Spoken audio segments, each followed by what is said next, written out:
Hello guys, ఈరోజు రుచికరమైన పాయసం ఎలాగో చూద్దాం రండి. ముందుగా చిక్కటి పాలను మరిగించుకోవాలి. తర్వాత సగ్గుబియ్యాన్ని నానబెట్టుకోవాలి పక్కకు. తర్వాత ప్యాన్ తీసుకొని నెయ్యి పోసుకోవాలి. ఆ నెయ్యిలో సరిపడని డ్రై ఫ్రూట్స్ వేయించుకోవాలి. వాటిని వేయించి పక్కకు తీసుకోవాలి. అదే నెయ్యిలో మనం సేమియాని వేయించుకోవాలి. ఆ సేమియాని కూడా వేయించినాక పక్కకు తీసుకోవాలి.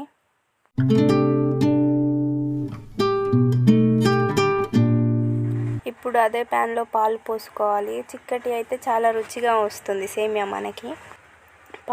పాలు కొంచెం మరిగాక దాంట్లో సేమియాని కలుపుకోవాలి వేసుకొని.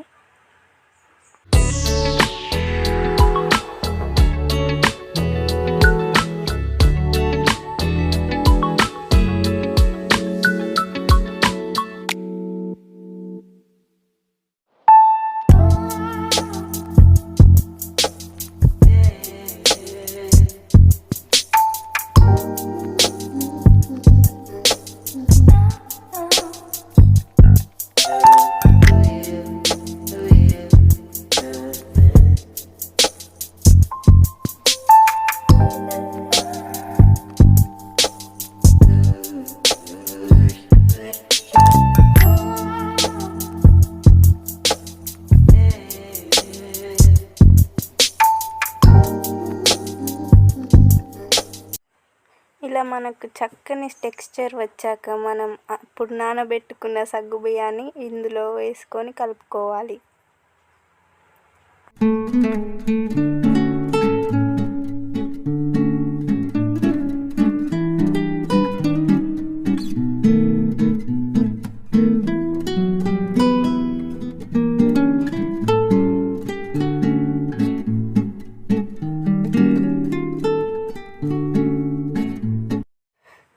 అవి కొంచెం ఉడికినాక అందులో మనం రుచికి సరిపడ చక్కెరని వేసుకొని కలుపుకోవాలి.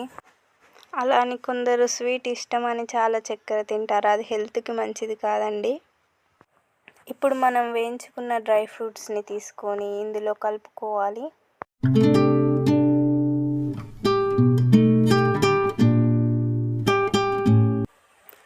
ఇలా కలుపుకున్నాక చక్కగా రుచికరమైన పాయసం ప్రిపేర్ అవుతుంది. కొంచెం దాన్ని వేడి కానివ్వండి. దాంట్లోనే కొంచెం ఇలాచీ పౌడర్ యాడ్ చేయండి. ఇలా చక్కగా కలుపుకొని మనం స్టవ్ ఆఫ్ చేసుకుందాం. అంతేనండి, ఇప్పుడు మనకెంతో రుచికరమైన సగ్గుబియ్యం సేమియా పాయసం రెడీ అయ్యింది. Thanks for watching. Like, share and subscribe friends.